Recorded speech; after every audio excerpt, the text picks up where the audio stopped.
A palavra do Senhor nos mostra, na verdade, quais são as bases, os fundamentos, os alicerces da sua igreja. E nós não podemos fugir destas bases.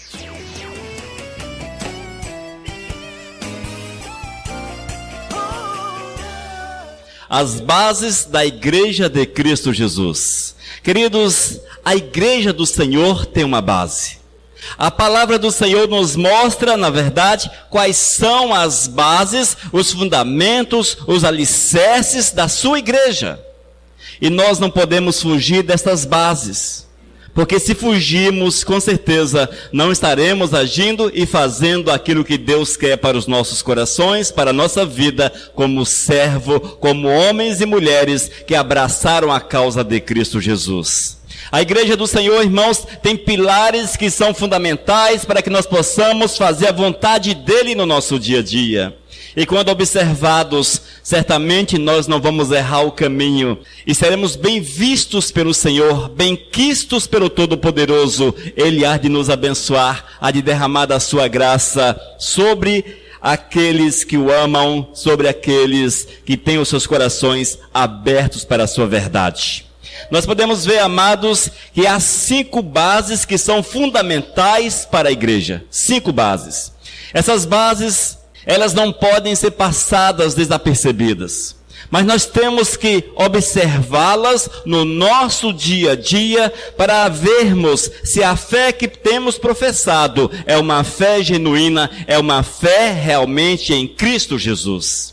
Nesses últimos tempos temos visto uma série de religiões, uma série de princípios, uma série de pessoas falando um tanto de coisas. Mas será que aquilo que proferem, aquilo que ensinam, será que está ancorado na palavra? Alicerçado na palavra? Se está fundamentado na palavra de Deus? Se porventura fogem da palavra do Senhor, alguma coisa errada tem e não serve para nós, porque se fugirmos desses pilares, certamente vamos desagradar o Senhor, não vamos honrar o Todo-Poderoso com as nossas ações. Irmãos, é preciso entender que o Senhor é o edificador da igreja. O Espírito Santo é aquele que mantém a igreja de pé. Mas para que o Espírito Santo tenha liberdade para trabalhar, liberdade para agir, nós temos que estar em comunhão com aquilo que Ele deseja. Tipo assim, irmãos, se o Espírito de Deus determina determinadas ações, temos que viver desta forma. Nós não podemos achar que não é bem desse jeito, não é bem assim, e escolhermos uma forma diferente, uma forma, um ensinamento, um fundamento, uma doutrina diferente, e colocarmos em prática, e acharmos que, estamos falando em nome do Senhor, estamos aqui falando em nome de Jesus, em nome do Espírito Santo, estamos de bem com o Todo-Poderoso. Mas não é assim que a palavra de Deus nos ensina, não é dessa forma, irmãos. E as bases principais da igreja de Cristo. A primeira base, somente a Bíblia. Nada além da Bíblia. A segunda base, somente Cristo. Cristo Jesus é o Senhor, é o Salvador, é o Redentor, é o único caminho.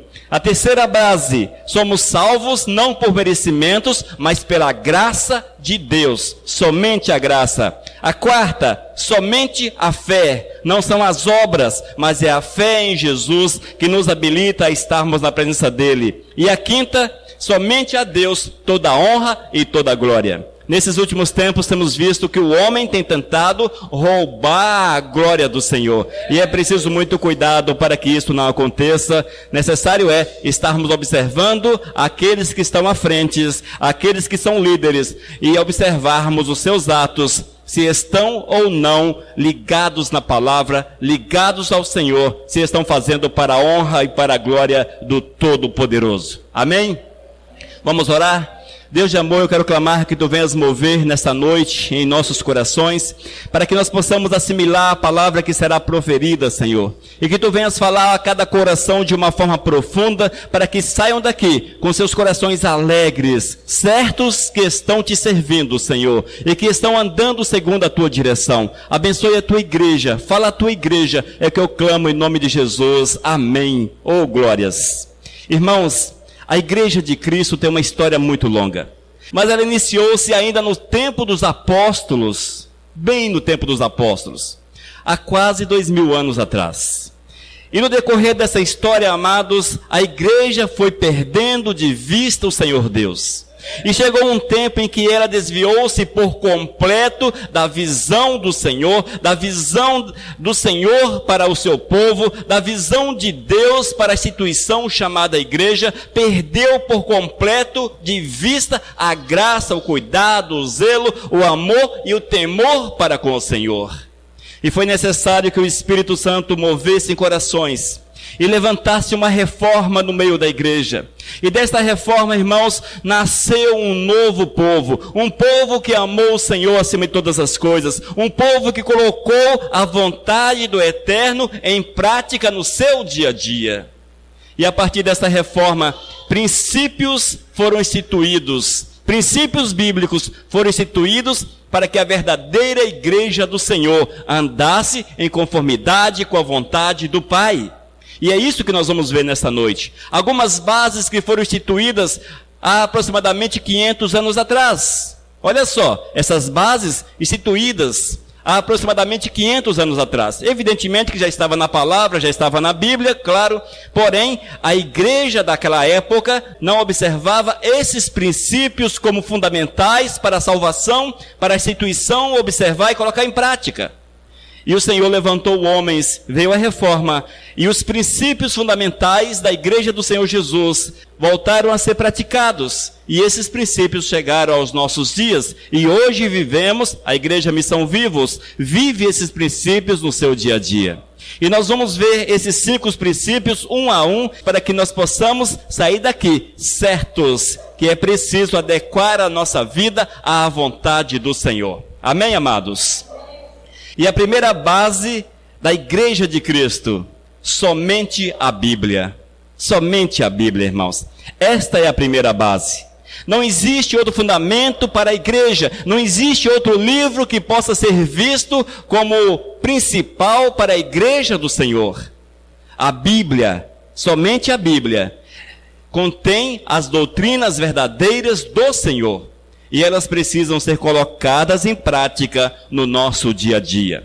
Nós somos cristãos, vivemos a nova aliança, vivemos debaixo da realidade do Novo Testamento.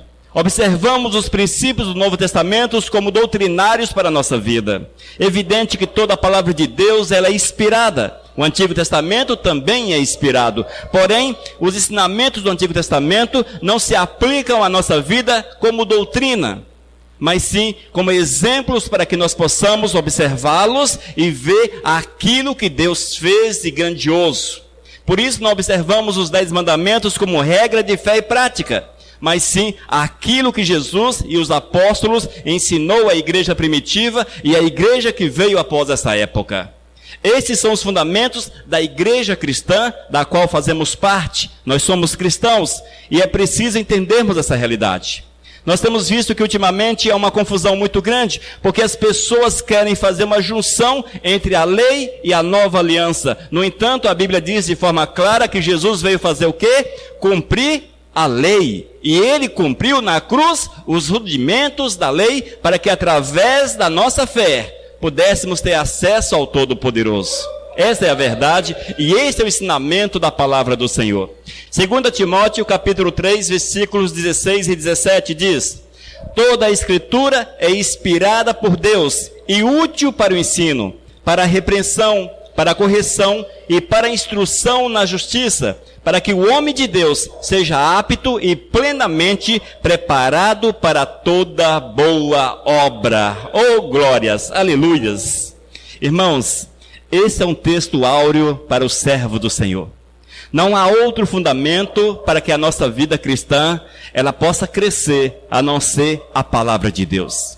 Se tu queres ser um homem segundo o coração de Deus, conheça a Bíblia, viva a Bíblia. Se queres ser cheio do Espírito Santo, conheça a Bíblia e viva a Bíblia. Se queres ser um pregador, conheça a Bíblia e viva a Bíblia. Queres ser santo, conheça a Bíblia e viva a Bíblia. Enfim, é por aí, é o caminho, não há outro fundamento. Até podemos associar, não aconselho muito, mas até podemos associar alguns livros cristãos que existem por aí. Tem pessoas que leem muitos livros, muitos autores cristãos, e esquecem de ler a palavra de Deus. É preciso muito cuidado com isso, irmãos. Eu já fui um grande leitor. Eu já li em média 2 livros por mês. 2 livros. Eu gostava muito de ler. Mas chegou um tempo que eu concluí que não era possível viver as histórias de terceiros. Era necessário que eu tivesse a minha própria história. E para que eu tivesse a minha própria história, eu tinha que ler a Bíblia e viver os princípios da palavra, colocando-os em práticas no meu dia a dia. Se vocês leem livros cristãos, é meio que um devaneios. Fica se sonhando com aquilo que falam. Sonhando com aquilo. Oh, é verdade, é maravilhoso, é assim mesmo. Esse cara é bom. Oh, mas nunca coloca em prática. Aquilo entra por aqui e sai pelo outro lado. Mas a palavra de Deus, ela tem o Espírito Santo que agrava em nosso coração. E quando nós a lemos, a palavra fica gravada nas paredes do nosso coração. E quando precisamos dela, o Espírito Santo nos faz lembrar.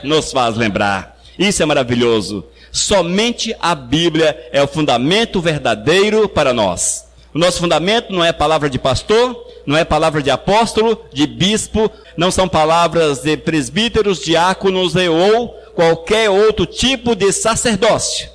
Nosso sacerdote é Jesus. Este sim. E os demais sacerdotes que falam, é preciso que falem segundo a palavra, unicamente na palavra, sem essas ilusões dos últimos tempos e sem essas loucuras dos últimos tempos. O servo de Deus precisa ler e meditar diariamente na palavra de Deus.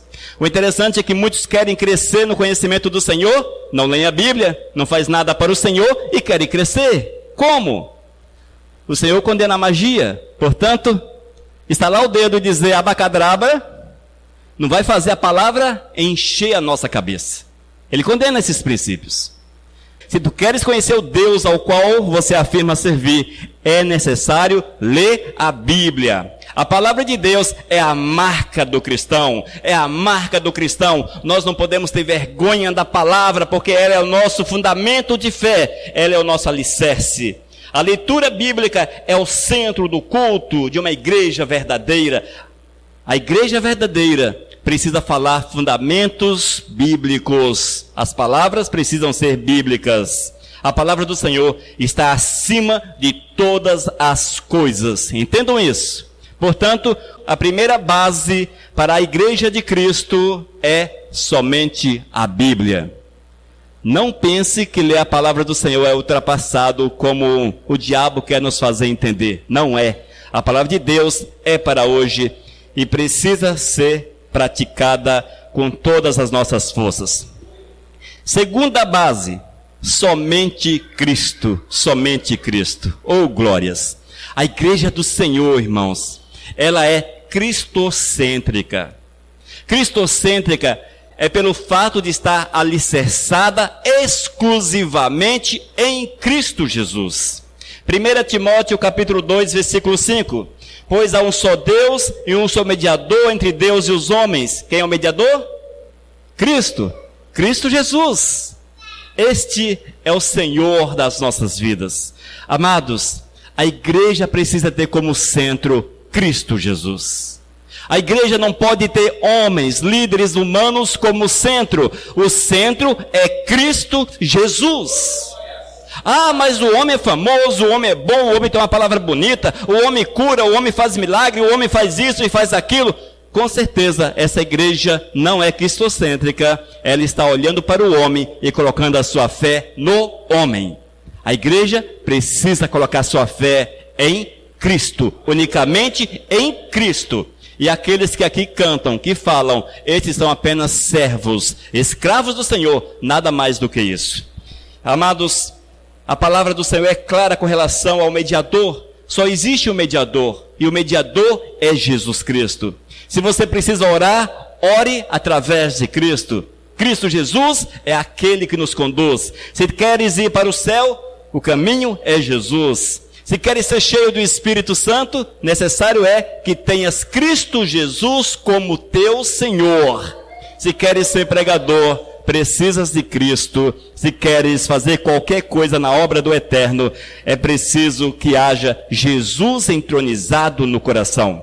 Afinal de contas, foi Ele que morreu para dar vida a cada um de nós. Nós que somos da igreja. Foi o Senhor que morreu, e é o Senhor que nos salva, é o Senhor que salva aqueles que o invocam. A igreja deve orar somente para a honra e para a glória do Eterno.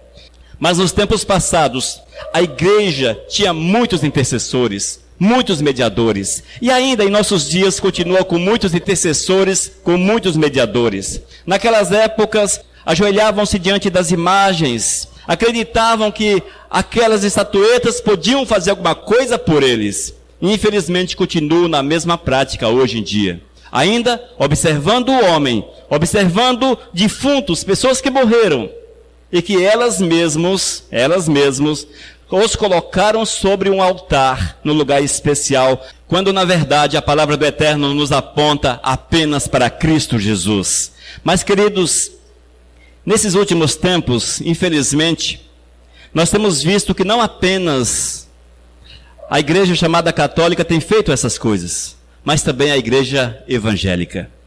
A igreja evangélica tornou-se profundamente idólatra, abandonando Cristo Jesus, deixando Cristo de lado. Ela pratica as mesmas coisas dessa igreja que eu acabei de citar. Fazem as mesmas coisas. Carregam objetinhos como se fossem sagrados, lencinhos como se fossem milagrosos, lajotinhas como se aquilo fosse fazer casas. Elas creem em tantas coisas, mas esquecem de crer em Cristo Jesus. Esquecem de crer em Cristo Jesus. Tornou-se uma igreja idólatra, não mais cristocêntrica. Na verdade, amados, muitas igrejas atuais, elas olham para os ícones, para estas coisas, e colocam ali a sua fé. Colocam ali a sua fé. Há muitas pessoas que recebem nessas igrejas dos falsos mestres alguns objetos considerados sagrados, levam aquilo, colocam sobre um altar, o altar seja uma estante, alguma coisa assim, colocam em lugar de destaque na sua casa, ninguém pode tocar naquilo, ninguém pode tocar, porque aquilo é sagrado, aquilo foi abençoado pelo bispo, pelo apóstolo, pelo pastor, e aquilo que vai trazer bênção para casa. Qual a diferença? Idólatra. Idolatria. Estão crendo mais naquelas coisinhas que não tem nenhum valor, para nada serve, do que em Cristo Jesus. Deixaram de ser cristocêntricos. Sem contar, irmãos, a maldita Arca da Aliança. Pesado, não é? Maldita Arca da Aliança. Por que maldita Arca da Aliança? Porque tornou-se um objeto de veneração dos crentes. Hoje, nos altares das igrejas, que não devia ter altar, mas nos altares das igrejas, ali está a maldita Arca da Aliança, num lugar muito especial, que ninguém pode nem tocar, porque tem medo de morrer, quando na verdade já morreram. Este que é o fato. Amados, Jeremias 3,16, para quem não sabe qual a realidade da Arca da Aliança, leia Jeremias 3,16, deixa eu ver se eu consigo abrir aqui rapidamente, porque o tempo voa. Essa questão mística da Arca da Aliança, o Senhor Jesus não aceita. O Senhor não se agrada da chamada Arca da Aliança, que ficou num passado remoto lá para os judeus. Jeremias capítulo 3, versículo 16, lerei na versão Nova Tradução na linguagem de hoje. Então, quando vocês se tornarem um povo numeroso naquela terra, ninguém mais falará a respeito da Arca da Aliança. Vocês não pensarão mais na arca, nem lembrarão dela, não precisarão dela, nem farão outra. Falar o quê? Quem está errado? Somos ou não observadores da palavra de Deus da Bíblia? Se o Senhor diz através do profeta que não deveria nem mesmo pensar nela, como podemos reconstruir uma cópia mequetrefe feita de plástico, aquela coisa feia pra caramba, e ainda colocarmos um lugar de destaque na igreja? Idolatria. pecam contra o Senhor, porque desobedecem a palavra. Ah, mas por que os pastores fazem? Porque não conhecem as Sagradas Escrituras. E um dia Jesus falou a estes sacerdotes: errais por não conhecerdes as Sagradas Escrituras. Não leem a palavra. Queridos, nós não vivemos amarrados a ícones, não vivemos amarrados a estatuetas, a imagens e nada disso. Nós somos da fé em Cristo Jesus. Amém? Segunda base da igreja de Cristo, somente Cristo. É uma igreja cristocêntrica. Só Jesus, só Jesus, só Jesus. E ainda Jeremias 17, versículo 5.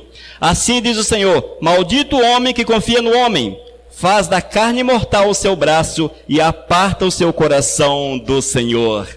Nesse texto, ainda de Jeremias, o Senhor está falando: cuidado para você não colocar as tuas esperanças, a tua fé no homem. É isso aí. E nós temos visto, irmãos, que nesses tempos do fim, tempos do falso profeta, pessoas viajam milhares de quilômetros para verem um homem. Para verem um homem. E se puderem tocar no homem, melhor ainda. É Jesus? É Jesus? Misericórdia. Só a graça, não é? Fiquemos atentos a essa realidade. A igreja de Jesus, ela é cristocêntrica. Terceira base da igreja de Cristo Jesus: somente a graça. Somente a graça, irmãos. Somente a graça.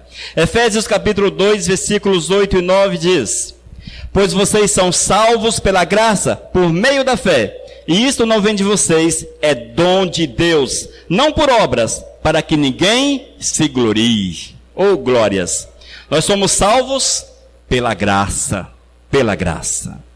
Irmãos, ser salvo pela graça é quando você não paga nenhum tipo de preço. A salvação do Senhor, ela é gratuita. Basta que você abrace o Salvador. Simplesmente assim. É desta forma. Mas houve um tempo, amados, em que a igreja vendia a salvação. As chamadas indulgências. Procura os sacerdotes da época, levam algum tipo de dinheiro, levam um montante, levam valores, levam uma oferta, e assim conseguem comprar a salvação. Eles têm os seus pecados perdoados e o lugar assegurados na glória. Isso é indulgência. Pagava-se a indulgência e o seu lugar nos céus estava garantido. Mas vale ressaltar, amados, que essa prática que era tão comum no catolicismo, ela perdura hoje na igreja evangélica. Por incrível que pareça. Qual a palavra principal de quase todas as igrejas hoje? Dízimo. Dízimo cura, dízimo faz milagre, dízimo salva, dízimo restaura casamento, dízimo te dá carro, dízimo te dá fazenda, dízimo te dá casa na praia, dízimo te dá viagem internacional, dízimo abre as portas do céu para você. É, amados, a palavra forte das igrejas hoje é dízimo, e eu chamo do santo dízimo. O interessante a respeito de dízimo, abrindo um parênteses aqui, o interessante a respeito do dízimo, irmãos, é que não se aplica ao nosso contexto cristão, por incrível que pareça. Não se aplica a nós como cristãos. O dízimo era uma prática judaica, ligada à lei, que não referia-se a valores monetários, não era dinheiro, eram ofertas daquilo que produziam. A 10ª parte daquilo que produziam, para que houvesse mantimento na casa do Senhor. Sabe por que houvesse mantimento na casa do Senhor? Existia a tribo de Levi. A tribo de Levi não herdou em Canaã. Eles eram a tribo do sacerdócio. E eles viviam dos dízimos, ou seja, daquilo que as demais tribos levavam ao templo. Sustentava toda uma tribo. Eis aí o dízimo. Eis aí o dízimo. E vale ressaltar que cantor não é levita. Na palavra de Deus não há nenhuma referência a respeito de cantor e levita. Levitas eram os sacerdotes. Tribo de Levi. Mas se alguém se acha levita hoje, provavelmente comprou um título de levita. Ou conseguiu adentrar a tribo dos levitas, assim tornou-se levita. Caso contrário, é só papo furado essa história de levita na casa do Senhor. Isso não existe, não se aplica à nossa realidade como cristãos. Dízimo na nova aliança. Como é o dízimo na nova aliança? É aquilo que o apóstolo falou: traga por amor. É por amor, gente, é por amor. Essa igreja não cobra dízimo de ninguém, nunca cobramos dízimo de ninguém e pagamos o aluguel todo mês. É por amor. Aqueles que amam o Senhor entendem que tudo quanto possui não são deles, são apenas usuários, usufrutuários daquilo que Deus lhes concedeu, e retém uma parte para o Senhor, porque entendem, movidos pelo Espírito Santo, entendem que a obra precisa de recursos financeiros.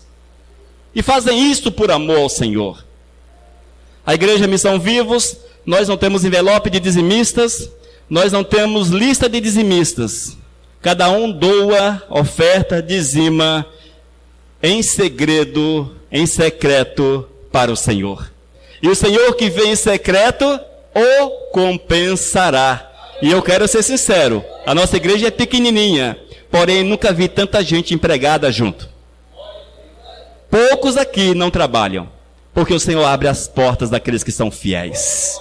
E é por amor ao Senhor que deve ser feito. Amados, portanto, a salvação você não adquire porque você é dizimista, ou por isso ou por aquilo, mas porque Deus abriu as portas do céu para você. Basta que abracemos o Senhor, ou recebamos como Salvador da nossa vida, e a salvação vem sobre nós.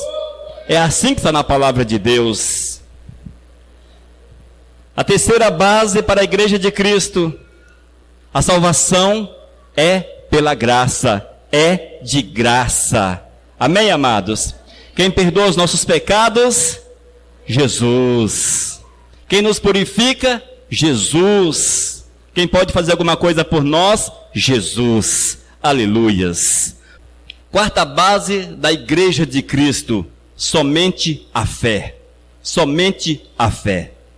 Outro aspecto interessante, amados, que não são as obras que nos salvam. Não são as obras.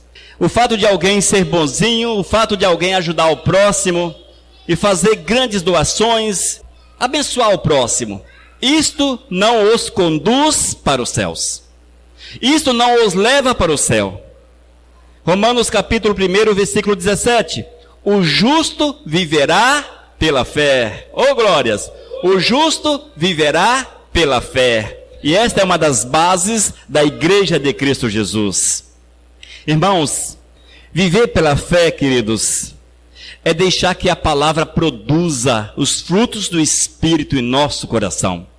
Viver pela fé é praticar a vontade do Senhor. Viver pela fé é amar o Senhor com todas as nossas forças, abandonarmos o pecado porque entendemos que o Senhor não se agrada, que o Senhor não gosta, que o Senhor reprova. As obras da carne, portanto, elas são abandonadas, são mortificadas na nossa vida. Somente o Espírito Santo de Deus tem liberdade para falar ao coração do servo do Senhor. Viver pela fé, amados, não é carregar pendurado no pescoço uma cruz. Não é fazer procissões pelas ruas. Viver pela fé, amados, não é levar objetos sagrados para nosso lar. Viver pela fé, queridos, não é passar pelo batismo no Rio Jordão. Viver pela fé não é visitar Jerusalém. Viver pela fé não são essas coisas aparentes. Mas viver pela fé, amados, é cumprir aquilo que Deus quer para a nossa vida. Não vivendo pela ilusão, mas com a certeza absoluta que o Senhor nos vê e que o Senhor trabalha a nossa vida e que o Senhor trabalha o nosso coração. Isto é viver pela fé. Amados, qual a definição bíblica de fé? Certeza de coisas que se esperam, a convicção de fatos que não se veem. É assim que está escrito em Hebreus capítulo 11, versículo 1. E diz ainda, amados, em Hebreus 11, 6, que sem fé é impossível agradar a Deus. Mas por que sem fé é impossível agradar a Deus? A fé, quando verdadeira em nosso coração, o justo viverá pela fé. Quando ela é verdadeira, ela te obriga a observar os princípios do Senhor na tua vida. Você torna-se cristocêntrico. Quando a fé é verdadeira, quando a fé é bíblica, ela está alicerçada naquilo que Deus quer. O homem que é do Senhor, a mulher que é do Senhor, esses praticam a palavra do Eterno no seu dia a dia.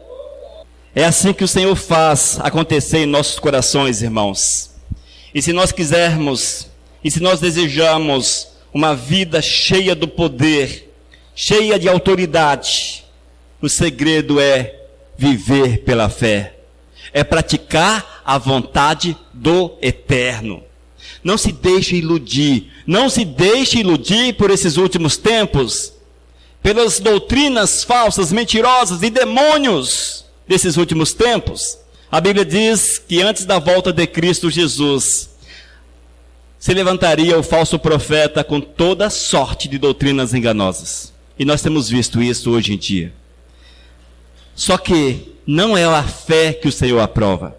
A fé que o Senhor aprova é aquela que tem como base a palavra. Ou seja, eu creio naquilo que está dentro da palavra, sem abrir espaço para o espúrio, para aquilo que não é de Deus, para aquilo que vem de fora. Não é isso, irmãos. Eu tenho que colocar a palavra do Senhor em prática no meu coração, e certamente assim terei uma fé verdadeira, uma fé real para a honra e para a glória do Senhor. Amém? Quinta base para a igreja do Senhor Jesus: somente a Deus toda a glória. Oh, aleluias! Somente a Deus toda a glória. Isaías capítulo 42, versículo 8: eu sou o Senhor, este é o meu nome, não darei a outro a minha glória, nem a imagens o meu louvor. Aleluias, louvado seja o Senhor. Queridos, é muito comum nós ouvirmos as pessoas falarem assim: eu não adoro, eu venero, eu cultuo, eu honro, porque elas me fazem lembrar quem foi fulano de tal. Toda honra e toda glória é do Senhor. Nós não precisamos de defuntos em altares para nos fazer lembrar que o Senhor Jesus é Deus. Nós precisamos de Jesus no coração, porque assim o Espírito todo dia nos faz lembrar que Jesus é Deus. Esta é a verdade. E nós temos que entender essa realidade. Entender esta verdade, queridos, que não é olhando para o homem, para aqueles que fizeram boas obras sobre a face da terra e partiram, não é olhando para esses homens que a nossa fé será edificada, que assim vamos agradar ao Senhor. Não, nós não vamos agradar ao Senhor, nós vamos sim, ferir o Todo-Poderoso, olhando somente para Jesus, somente para Jesus, toda honra e toda glória ao Criador, a Jeová. Aleluias! Mas, contextualizando esse tópico, a igreja evangélica, irmãos, a igreja evangélica, ela tem perdido de vista a alegria e o dever de dar toda a honra e toda a glória ao Senhor. Nesses últimos tempos, o homem está em alta nas igrejas evangélicas. Só para que vocês entendam o que eu falo. Há igrejas que têm coragem de pagar um cachê de 50 mil reais para esses cantores farjutos dos últimos tempos, para vir na igreja, para cantar 1 hora, 2 horas e voltarem com o dinheiro da igreja no bolso. Igreja? Como? 50 mil reais para louvar o Senhor? Como é que eu posso pagar 50 mil reais para alguém fazer aquilo que é dever dele? É certo que a pessoa tem a sua despesa. Nada mais lógico do que uma oferta que seja correspondente com as despesas e que tenha o suficiente para ele viver. Mas nossos cantores, os chamados cantores gospel, que migraram para uma gravadora secular a preço de ouro e que vende os seus shows a preço de ouro, estão servindo a Jesus? Estão buscando para si a glória. Ah, pastor, você está julgando, pastor, está julgando. Mas como posso eu estar julgando se a Bíblia diz que de graça recebemos, de graça devemos dar? Se devemos ter prazer em louvar e glorificar o Senhor, que isso não é profissão. Ser pastor não é ofício, ser cantor não é ofício. Ser bispo, sacerdote, seja qual for a classe sacerdotal, não é ofício, ou seja, não é profissão. Fazemos porque amamos o Senhor. Mas a Bíblia diz que eles são merecedores e dobrados honorários, mais ou menos assim que fala o texto. São. Mas o que é que Jesus recebeu? Dobre o que Jesus recebeu e dê para o pastor. Se Jesus que era o mestre, Paulo que era o mestre, e os demais apóstolos morreram presos, morreram sem ter onde colocar sua cabeça. Esses pastores de meia tigela dos últimos tempos querem receber dobrados salários, honorários absurdos. Com base em quê? Ah, porque pregam a palavra. Pregar a palavra é dever seu, meu também. O Senhor nos diz que somos o quê? Sacerdotes. Todos nós, sacerdócios do Senhor. Uns chamados para presbíteros, pastores, etc, etc, etc. No entanto, todos somos chamados para fazermos a obra do Eterno. Nada mais justo que a igreja recompensá-los com aquilo que seja digno para viver. Mas não sugar a igreja, secar a igreja. Secar a igreja. Amados, isto é roubar a honra e a glória do Senhor. Estou atirando o meu próprio pé? Talvez sim. Aos olhos do homem, sim. Porque isso é falar contra a própria igreja. Mas o Senhor Jesus falou. O apóstolo Paulo falou. Porque eu não tenho autoridade para falar? Tem que falar o que está errado. Portanto, amados, toda honra, toda glória é do Senhor, somente do Senhor. E esses exploradores, mercadores da palavra dos últimos tempos, eles precisam passar por uma conversão, passarem por uma conversão para que reconheça quem é Cristo Jesus e a Cristo Jesus dê toda honra e toda glória. É assim que fazemos, amados. É assim que precisa ser a realidade da igreja. É desta forma. Nós cremos nisso, pregamos isso. Ah, eu tenho que dar 10 mil reais para o cara vir aqui. Ele vai ficar lá com o ministério dele o resto da vida. Isso é explorar a boa fé das pessoas. Portanto, queridos, toda honra, toda glória é para o Senhor. Não para aqueles que partiram, não para aqueles que morreram, não para aqueles que estão vivos, mas para a honra e para a glória do Senhor, exclusivamente do Senhor. Somente do Senhor. Irmãos, entendamos que a igreja é de Cristo. A igreja é de Cristo. E é isso que perdeu-se de vista. Quando a Igreja Missão Cristã Vivos nasceu aproximadamente 5 anos atrás, uma recomendação que nós fazemos foi: quem falar que a igreja é do pastor Elias, nós vamos puxar a orelha. Quem falar, eu sou membro da igreja do pastor Elias, está ferrado, está lascado, que eu não tenho igreja. A igreja é de Jesus, somente de Jesus, e eu não quero igreja em meu nome, não quero. A igreja é de Jesus. Eu sou mortal, daqui mais 30, 40, 50 anos, espero que seja 50 anos, eu vou partir dessa e vou para os céus, e a igreja vai ficar. E aí, como é que fica? A igreja do finado pastor Elias?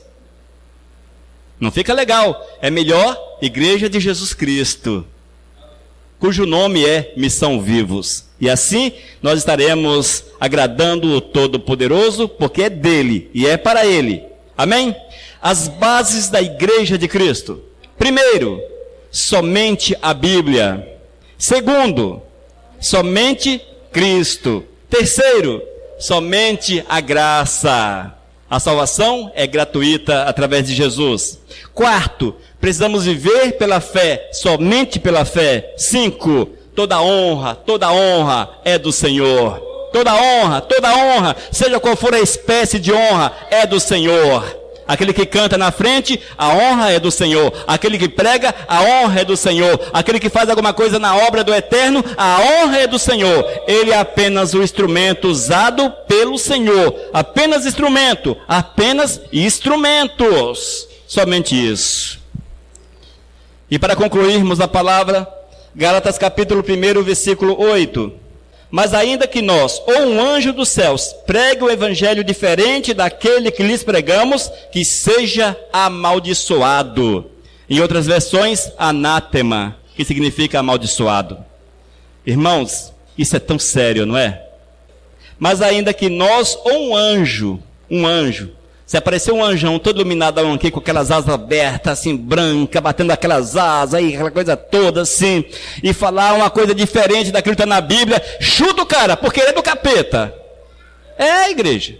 É do diabo. Enviado pelo diabo. E hoje, amados, o que tem de anjo nos altares enviado pelo diabo não está nem escrito. Anjos enviados pelo diabo, ministradores enviados pelo diabo, pregadores enviados pelo diabo, pregando toda sorte de mentiras, de práticas antibíblicas, ensinando aquilo que a Bíblia não ensina, contradizendo o Senhor Jesus. Mas a mensagem é bonita, mas a mensagem é legal, e ela soa bem aos ouvidos. Soa bem aos ouvidos. O Senhor diz para você: errais por não conhecerdes as sagradas escrituras. Ah, pastor Elias, é porque você não conhece a obra desse homem. Esse homem tem obra na Ásia, ele tem obra na África, ele tem obras lá nos Estados Unidos, na América do Sul toda. Como é que um homem desse não pode ser de Jesus? Porque não prega Jesus, simplesmente. E quem disse, e onde que está escrito, que os falsos profetas não vão prosperar nas suas obras? Na verdade, a Bíblia diz que nos últimos tempos, o que nós vamos ter em abundância são os falsos profetas.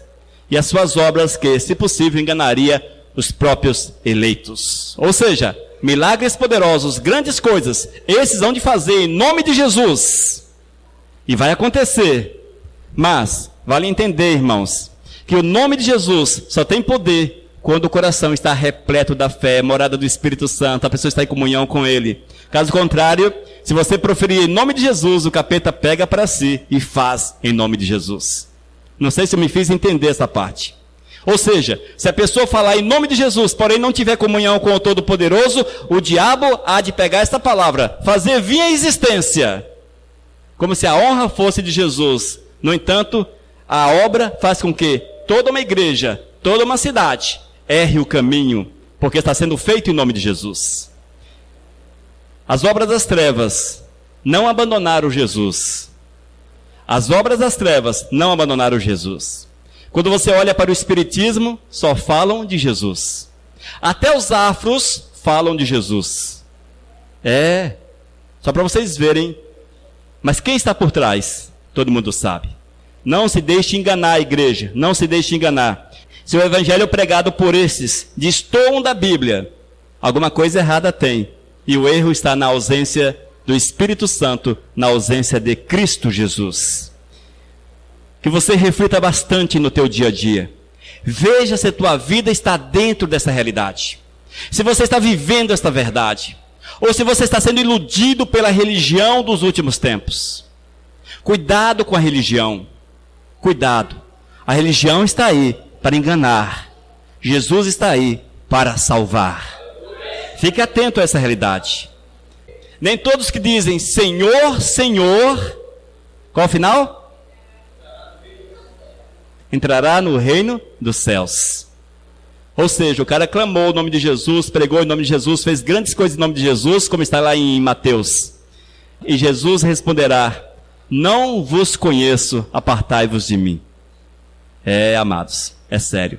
Que nós jamais fujamos dos princípios de Deus para a nossa vida e certamente seremos cheios do Espírito Santo do Senhor.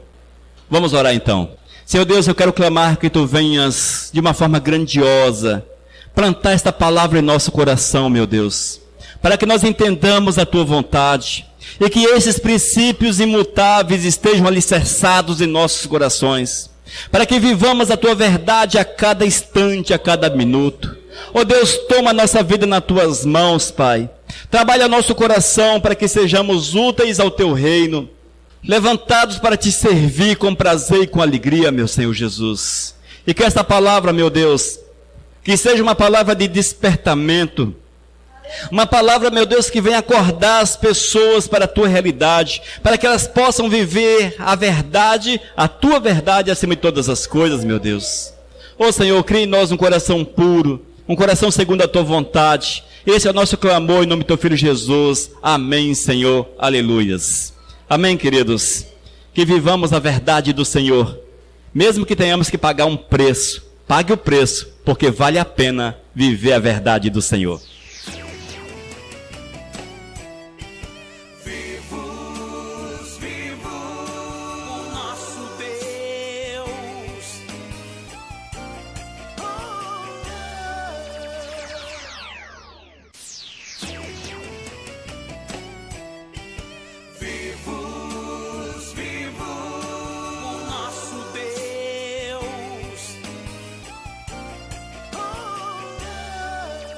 Mensagem número 727.